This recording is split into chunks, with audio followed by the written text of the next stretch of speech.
ദിവ്യകാരുണ്യത്തിൽ എഴുന്നള്ളിയിരിക്കുന്ന ഈശോയെ നമുക്ക് കാണാം. സ്നേഹം തന്നെയായ ഈശോയാൽ ധാരയിൽ എഴുന്നള്ളിയിരിക്കുന്നു. നിന്നെ ഈ വരുന്ന കൃപയുടെ മണിക്കൂറിൽ തൻ്റെ കരുണ കൊണ്ടും സ്നേഹം കൊണ്ടും ഈശോ പൊതിഞ്ഞു പിടിക്കുന്ന സമയമാണ്. നമ്മുടെ സങ്കടങ്ങളെ, നമ്മുടെ വേദനകളെയൊക്കെ നമ്മൾ എത്രമാത്രം പൊതിഞ്ഞ് പിടിച്ചുകൊണ്ടാണ് നമ്മൾ മറ്റുള്ള മുമ്പിൽ നിൽക്കുക.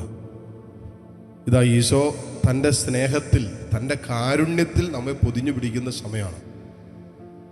നമ്മുടെ വേദനകൾ, നമ്മുടെ ദുഃഖങ്ങൾ, നമ്മളെ അലട്ടുന്ന ജീവിതത്തിൻ്റെ സ്വകാര്യ നൊമ്പരങ്ങൾ, ആരോടും പറയാനും പങ്കുവയ്ക്കാനൊക്കെ പറ്റാത്ത ജീവിതത്തിൻ്റെ ദുഃഖങ്ങൾ, കുടുംബത്തിൽ നിന്നും, കുടുംബാംഗങ്ങളിൽ നിന്നും, മക്കളിൽ നിന്നും, ജീവിത പങ്കാളിൽ നിന്നൊക്കെ നേരിടേണ്ടി വരുന്ന അനുദിന ജീവിതത്തിൻ്റെ സങ്കടങ്ങൾ, ദാമ്പത്യത്തിൽ നേരിട്ടുകൊണ്ടിരിക്കുന്ന സംഘർഷങ്ങൾ, ഭാവിയെക്കുറിച്ചുള്ള സകല വേദനകൾ, നൊമ്പരങ്ങൾ എല്ലാം തമ്പുരാൻ്റെ മുമ്പിൽ ഇറക്കി വയ്ക്കാനുള്ള സമയമാണിത്.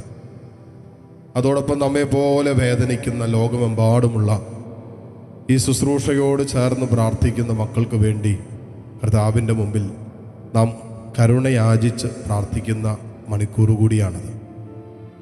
കർത്താവേ, ഈ മക്കൾക്ക് വേണ്ടി പ്രത്യേകം പ്രാർത്ഥിക്കുന്നു. ഈ കുടുംബങ്ങൾക്ക് വേണ്ടി പ്രാർത്ഥിക്കുന്നു. ലോകത്തിൻ്റെ ഏതെല്ലാം കോണുകളിലിരുന്ന്, ജീവിതത്തിൻ്റെ ഏതെല്ലാം പ്രശ്നങ്ങളുടെ നടുവിലിരുന്ന് നിന്നെ വിളിക്കുന്ന മക്കളുണ്ടോ, അവരുടെ മേലൊക്കെ നിൻ്റെ വലിയ കരുണ വർഷിക്കണമേ. ഈശോയെ, ഒരാളെ പോലും നീ വെറുങ്കയോടെ പറഞ്ഞയക്കില്ല, ഞങ്ങൾക്കറിയാം. നിൻ്റെ അടുത്ത് വന്നവരാരും വെറുങ്കയോടെ തിരിച്ചു പോകേണ്ടി വന്നിട്ടില്ല. കർത്താവേ, ഇതാ നിൻ്റെ സന്നദ്ധിയിലായിരിക്കുന്ന ഈ മക്കളെ നിൻ്റെ കാരുണ്യത്തിൽ ഇപ്പോൾ ചേർത്ത് വയ്ക്കുന്നു. ലോകത്തിൻ്റെ ഏത് കോണിലുള്ള മക്കളാകട്ടെ, എന്ത് പ്രശ്നമാകട്ടെ നിങ്ങൾ അഭിമുഖീകരിക്കുന്നത്, ആ പ്രശ്നം കർത്താവിൻ്റെ കാരുണ്യത്തിലേക്ക് ഉയർത്തി നമുക്ക് ഒരുമിച്ച് ഈശോയെ ആരാധിച്ച് പ്രാർത്ഥിക്കാം. പരിശുദ്ധ പരമ ദിവ്യകാരുണ്യ നാഥനായ ഈശോയ്ക്ക്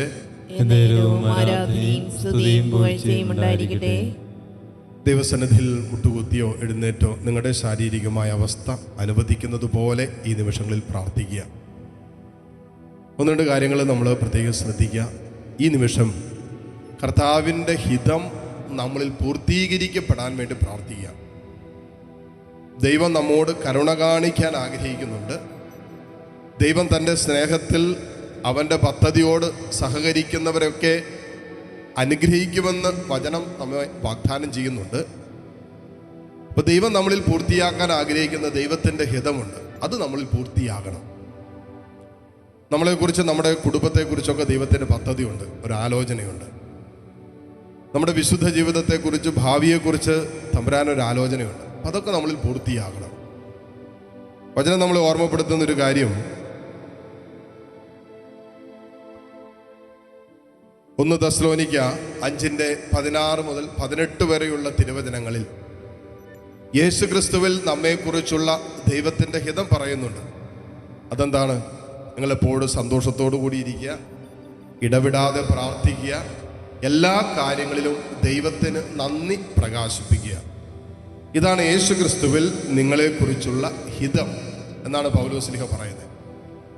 ഒന്ന്, നിരന്തരം പ്രാർത്ഥിക്കുക, കർത്താവിൽ ആനന്ദിക്കുക, എല്ലാ കാര്യങ്ങൾക്കും ദൈവത്തിന് നന്ദി പറയണം. ഇത് യേശുക്രിസ്തുവിൽ നമ്മെക്കുറിച്ചുള്ള ദൈവഹിതമാണെങ്കിൽ നമ്മളിൽ പൂർത്തിയാകേണ്ടതാണല്ലോ.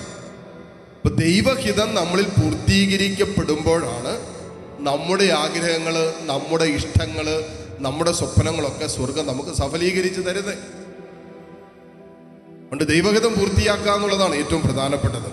അതുകൊണ്ടാണ് സങ്കീർത്തനം 143 അധ്യായം 10 വചനത്തിൽ സങ്കീർത്തകൻ പറയുന്ന ഒരു കാര്യമുണ്ട്. ദൈവമേ, അങ്ങയുടെ ഹിതം അനുവർത്തിക്കാൻ എന്നെ പഠിപ്പിക്കണമേ. ദൈവമേ, അങ്ങയുടെ ഹിതം അനുവർത്തിക്കാൻ എന്നെ പഠിപ്പിക്കണമേ. എന്തെന്നാൽ അവിടെ നിന്നാണ് എൻ്റെ ദൈവം. അങ്ങയുടെ നല്ല ആത്മാവ് എന്നെ നിരപ്പുള്ള വഴിയിലൂടെ നയിക്കട്ടെ എന്നാ പറയുന്നത്.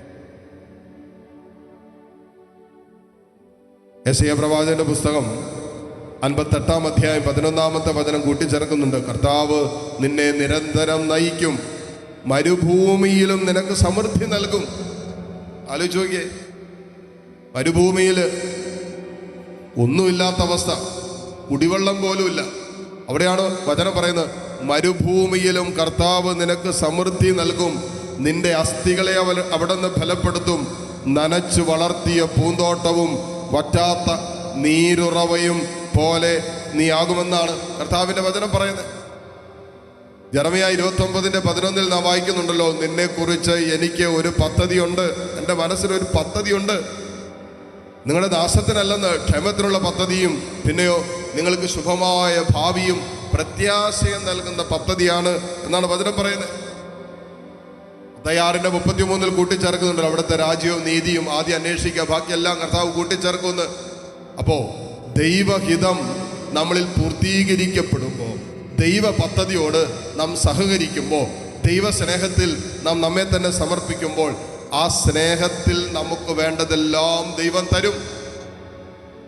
ദൈവം തൻ്റെ സമ്പന്നതയിൽ നിന്ന് യേശുക്രിസ്തു വഴി നമുക്ക് ആവശ്യമുള്ളതെല്ലാം തരും എന്നല്ലേ വചനം നമ്മെ പഠിപ്പിക്കുന്നത്.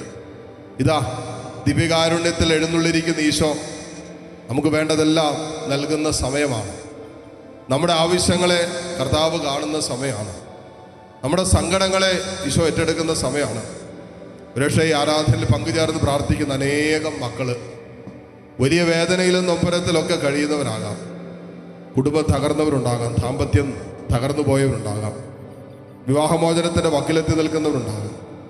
ഒരുപക്ഷെ ദൈവഹിതം എന്താണെന്ന് മനസ്സിലാക്കാൻ പറ്റാതെ വല്ലാതെ കൺഫ്യൂസ്ഡ് ആയിട്ട് തീരുമാനങ്ങൾ എടുക്കാൻ പറ്റാതെ വിഷമിക്കുന്നവരുണ്ടാകാം, ജോലിയില്ലാതെ വേദനിക്കുന്നവർ, വിവാഹം കഴിച്ചിട്ട് മക്കളില്ലാത്തവർ, സാമ്പത്തികമായി വല്ലാതെ ഞെരുങ്ങുന്നവർ, എന്ത് ചെയ്താലും എവിടെ ചെന്ന് തൊട്ടാലും വല്ലാത്ത അസ്വസ്ഥത മാത്രം, നഷ്ടം, പരാജയം മാത്രം, ഒന്നും അങ്ങോട്ട് ശരിയാകാത്ത ചില അവസ്ഥകൾ, മാരക രോഗം മൂലം വേദനിക്കുന്ന അവസ്ഥകൾ, ചികിത്സിക്കാൻ പോലും സാമ്പത്തികമില്ലാത്ത അവസ്ഥകൾ, ചില രോഗത്തിൻ്റെ നടുവിൽ വല്ലാതെ മാനസികമായും വൈകാരികമായൊക്കെ തളർന്നു നിൽക്കുന്ന അവസ്ഥ. ഈ രോഗാവസ്ഥകളിൽ ആരും എന്നെ പരിഗണിക്കാനില്ലല്ലോ, ഒന്നും മനസ്സിലാക്കാനില്ലല്ലോ എന്നൊക്കെ ചിന്തിച്ചു കൊണ്ടിരിക്കുന്ന അവസ്ഥകളിലൂടെ കടന്നു പോകുന്നവരുണ്ട്. അങ്ങനെ നിരവധിയായ പ്രശ്നങ്ങളുടെ, വേദനകളുടെ, സങ്കടങ്ങളുടെ, സങ്കീർണമായ പ്രശ്നങ്ങളുടെ നടുവിലിരുന്ന് ദൈവമേ നിന്നെ വിളിക്കുന്ന മക്കളാണ് ഇവര്. കർത്താവേ നിന്റെ കരുണ ഇവരെ ഈ നിമിഷം പൊതിഞ്ഞു പിടിക്കട്ടെ. ഈ മക്കളെക്കുറിച്ചുള്ള ദൈവത്തിൻ്റെ നിത്യമായ ഹിതം അതുവർക്ക് മനസ്സിലാക്കി കൊടുക്കണമേ.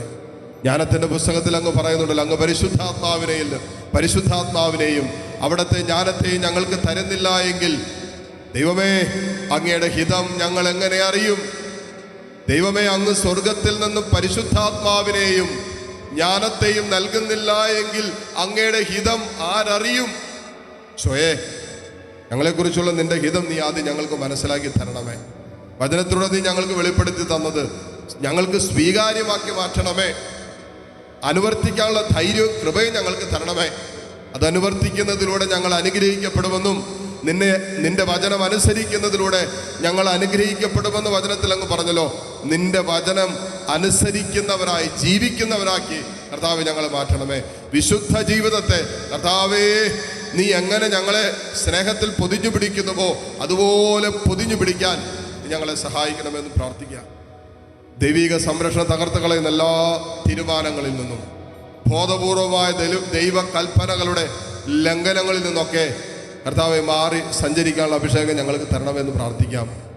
അങ്ങനെ ദൈവഹിതം, ദൈവവചനം ഞങ്ങളിൽ പൂർത്തീകരിക്കപ്പെടുമ്പോൾ ഞങ്ങളുടെ എല്ലാ ആഗ്രഹങ്ങളും അങ്ങ് സാധിച്ചു തരുമെന്നുള്ള ദൈവവചനം ഞങ്ങളിൽ പൂർത്തിയാകട്ടെ എന്ന് ഈ നിമിഷം പ്രാർത്ഥിക്കുന്നു. കരങ്ങൾ ഈശോയിലേക്ക് ഉയർത്തിപ്പിടിക്കാം. കർത്താവിൻ്റെ വലിയ കരുണ, ഈ സ്നേഹം നമ്മളെ പൊതിഞ്ഞു പിടിക്കുന്ന സമയമാണ്. നമ്മൾ ആഗ്രഹിക്കുന്നതിലും നമ്മൾ ചോദിക്കുന്നതിലും ഉപരി നമ്മുടെ ജീവിതത്തിൽ സ്വർഗം കൂട്ടിച്ചേർക്കുന്ന നിമിഷമാണ്. നമ്മൾ ബലഹീനരാകാം, കുറവുള്ളവരാകാം, വല്ലാതെ വേദനിക്കുന്നവരാകാം, നമുക്കറിയില്ല എന്നാ ചെയ്യേണ്ടതെന്ന്, നമുക്കറിയില്ല മുന്നോട്ട് അങ്ങനെ പോകണമെന്ന്.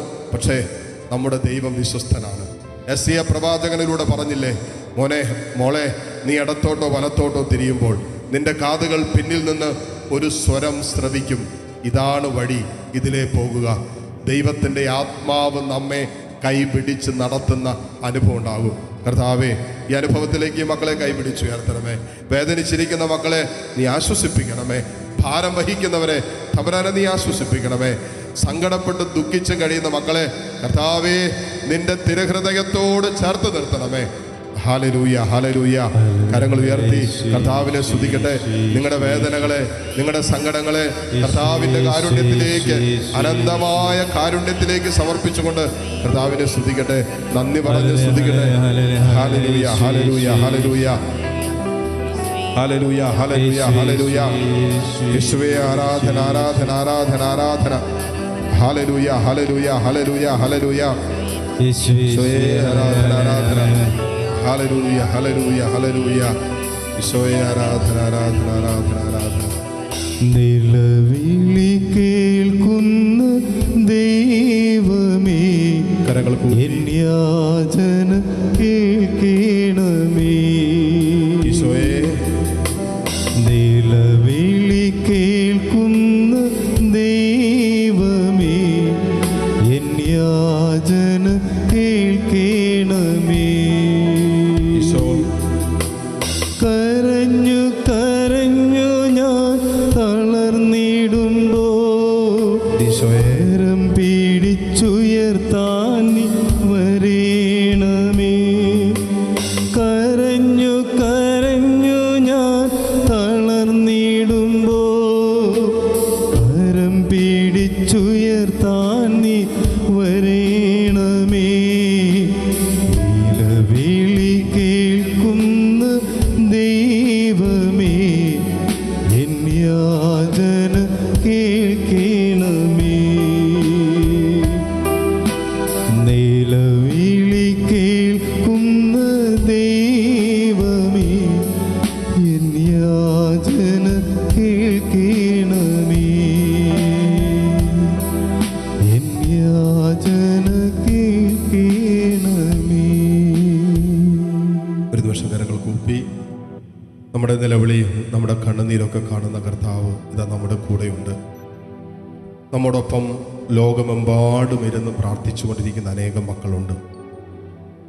ഇന്നേ ദിവസം നിങ്ങൾ ഈ ആലയത്തിൽ സമർപ്പിച്ച നിയോഗങ്ങൾ, പ്രത്യേകിച്ച് ഈ കരുണയുടെ മണിക്കൂറിൽ പ്രത്യേകം സമർപ്പിച്ച് പ്രാർത്ഥിക്കണമെന്ന് ആവശ്യപ്പെട്ട നിയോഗങ്ങൾ ഇപ്പോൾ നമ്മൾ ഈ ആരാധന സമയത്ത് നടക്കുന്ന സ്ക്രോളിലൂടെ നിങ്ങൾക്ക് വായിക്കാൻ പറ്റും. ആ പ്രാർത്ഥനാ നിയോഗങ്ങളെ പ്രത്യേകം കർത്താവിൻ്റെ കരുണയ്ക്കായിട്ട് നമുക്ക് ചേർത്ത് നിർത്താം. ഈ നിമിഷം ഓൺലൈനിൽ പങ്കുചേർന്ന് പ്രാർത്ഥിക്കുന്ന മക്കൾ ഒരുപക്ഷെ മെസ്സേജിലൂടെ, കമൻറ്റ് ബോക്സിലൂടെയൊക്കെ ലൈവായിട്ടൊക്കെ ഈ നിമിഷങ്ങളിൽ പ്രാർത്ഥനാ നിയോഗങ്ങൾ സമർപ്പിക്കുന്നവരുണ്ടാകാം. ഇവിടെ എല്ലാവരുടെയും നിയോഗങ്ങളെ ഇപ്പോൾ നമുക്ക് സമർപ്പിക്കാം. മുട്ടുകുത്താൻ സാധിക്കുന്ന എല്ലാവരും മുട്ടുമേലായിരിക്കുക. കർത്താവിൻ്റെ കാരുണ്യത്തിന് നന്ദി പറയാം. ലോകമെമ്പാടും ഇരുന്ന് പ്രാർത്ഥിക്കുന്ന എല്ലാ മക്കളുടെയും നിയോഗങ്ങൾ ഒരിക്കൽ കൂടി തമ്പുരാൻ്റെ കാരുണ്യത്തിലേക്ക് സമർപ്പിക്കുമ്പോൾ ഈശോയെ സ്തുതിച്ചുകൊണ്ട് ഈശോയുടെ ആശീർവാദം നമുക്കിപ്പോൾ സ്വീകരിക്കാം. ഹല്ലേലൂയ, ഹല്ലേലൂയ, ഹല്ലേലൂയ.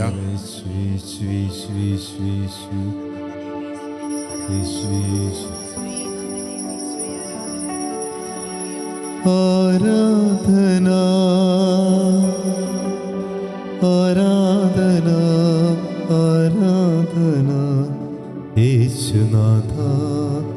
പരിശുദ്ധ പരമമാം ദിവ്യകാരുണ്യമേ, എന്നുമെന്നും അങ്ങേക്കാരാധന, എന്നുമെന്നും അങ്ങേക്കാരാധന.